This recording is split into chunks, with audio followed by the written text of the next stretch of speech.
I almost built an entire branch of my family tree based on a name written on a scrap piece of paper. And the worst part? It wasn't just me. That same mistake had already spread through multiple family trees.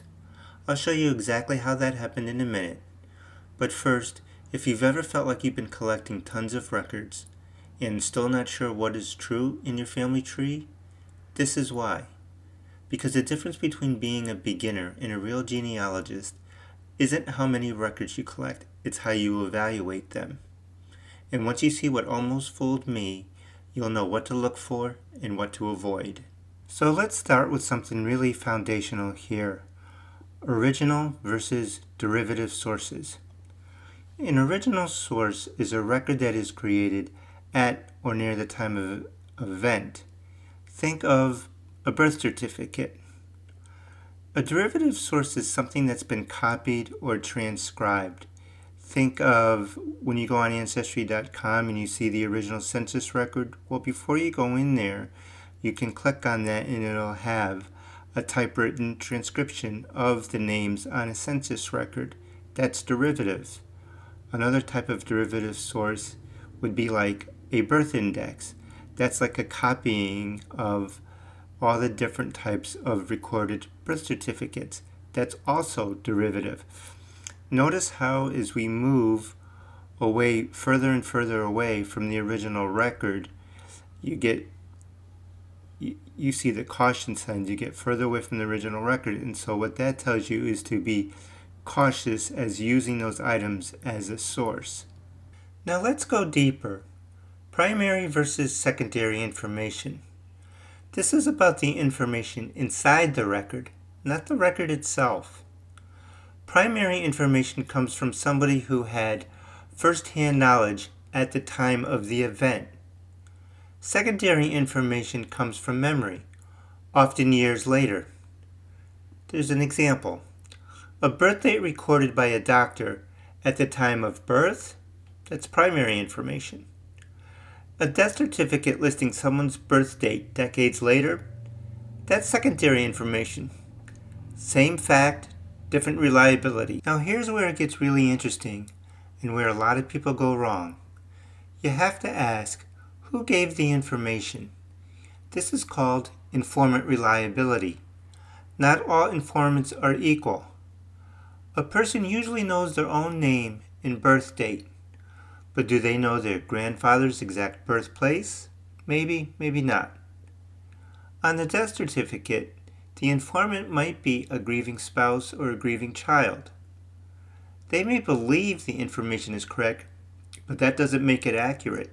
So I promised you a story time about how I almost ruined an entire branch of my family tree by depending on a hint that was written on a scrap piece of paper. And it all starts with this right here, this individual right here, Mary Daughtery. That's my great-great-grandmother. And when you look at this on Ancestry.com, there's a potential hint of who her father might be. And in this particular instance, it puts the name Patrick Hoban. Now note right away that his last name is different than her last name. Usually you put maiden names in right here. And so I always wondered, why isn't her last name Hoban, or why isn't his last name Daughtery? Even though I was skeptical, I clicked on it and I put it in as her father anyway. And the reason I did that, I was thinking to myself, well, maybe it's an adoption or something. And besides, it was already in multiple trees, so I thought to myself it must be accurate. And so what I did is I drilled down into this hint to find where it originally came from. And let me show you what I found. And this is what I found. This is my artist rendering of what I found. What this is supposed to represent is nothing more than a handwritten piece of paper with a whole bunch of names, including Patrick Hoban and another name with my actual last name on it, not even the maiden name of Mary Daughtery on it. And so this artist representation, think of the lines as actually folds in a piece of paper. And as chaotic as this looks right now, the original document is far more chaotic.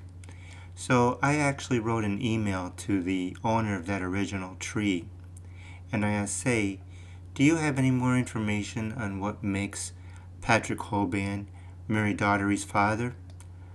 I received a very short reply. Sorry, no information. So because of that, I immediately took Patrick Hoban out of my family tree. I don't think that's an accurate representation of who Mary Daughtery's father is.